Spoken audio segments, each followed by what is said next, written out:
Que Dieu soit béni. Je ne me le cache pas, quand je suis rentré, j'ai senti dans mon cœur une paix. Je vais vous expliquer en quelques mots, tout simplement, comment j'ai fait pour rencontrer ce Dieu si grand. Moi, de Dieu, je n'en voulais pas. Je savais que Dieu existait par rapport à mes parents, que Dieu était vivant, mais je n'en voulais pas. J'étais bien dans ce monde. J'avais tout. Et je continuais à vivre ma vie ainsi. Vous savez quoi? Ce qui m'a arrêté, c'est qu'un jour, j'ai été envahi par la dépression. Je faisais beaucoup d'angoisse.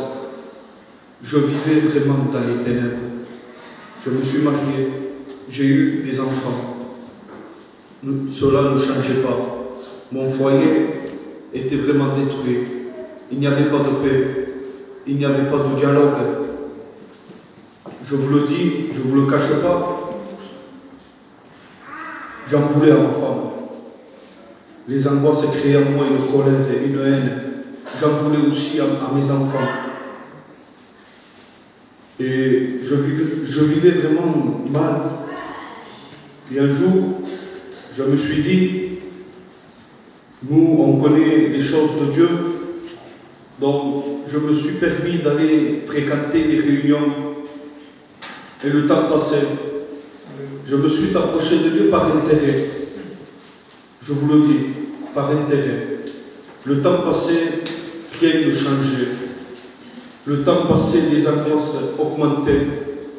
Je ne vivais pas, je vous le dis, il faut l'expérimenter pour le comprendre. Les angoisses détruisent. Les angoisses font du mal. Donc j'étais détruit intérieurement. Lui, devant les autres, je souriais. Je faisais voir une sorte de paix, que tout allait bien, que mon foyer était vraiment dans la joie. Et quand je rentrais chez moi, les larmes commençaient à tomber. Une voix me disait, menteur, menteur, tu as que de l'apparence. Donc, et tout cela pendant un temps. J'étais fidèle aux réunions, je vous le dis.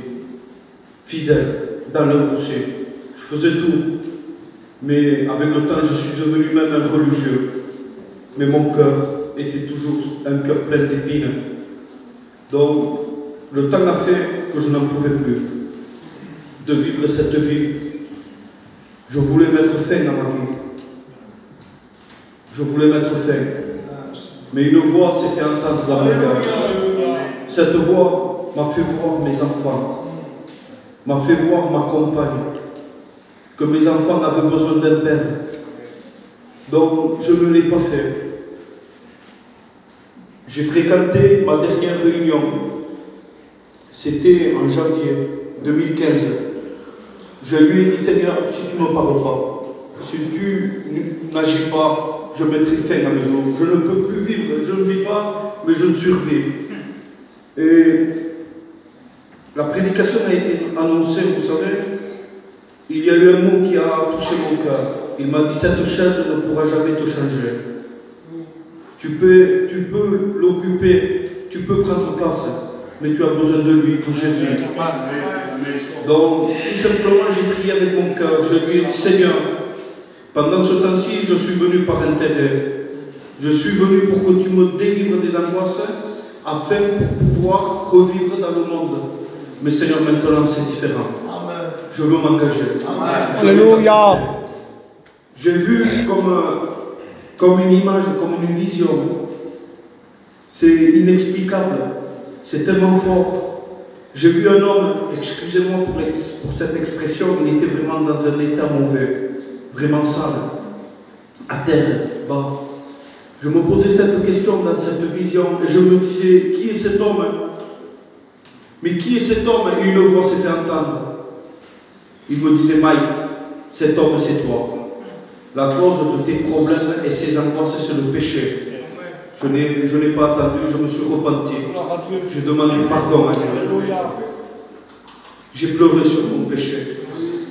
Les angoisses ont parti.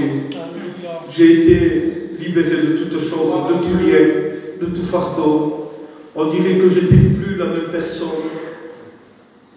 Ma compagne aussi, pendant ce temps que je prenais des angoisses, elle aussi, elle vivait mal. Donc quand moi j'ai changé, vous savez, elle, c'était un combat pour elle. Et je lui parlais beaucoup de Dieu. Elle voyait même mon changement, mais je parlais beaucoup de Dieu. Et une voix s'est fait entendre dans mon cœur. Il m'a dit, ne parle plus, mais vis ma parole. Applique-toi à la vivre. Donc je me suis appliqué à vivre la parole de Dieu. Le temps a fait que ma compagne aussi a changé. Dieu a transformé son cœur. Elle s'est engagée, elle s'est baptisée. Et maintenant, mon foyer appartient à Dieu. Des angoisses, je vis dans la lumière. Maintenant, mon foyer vit en paix. Il est vrai, je n'ai pas grand-chose, mais j'ai tout. J'ai le maître dans mon cœur.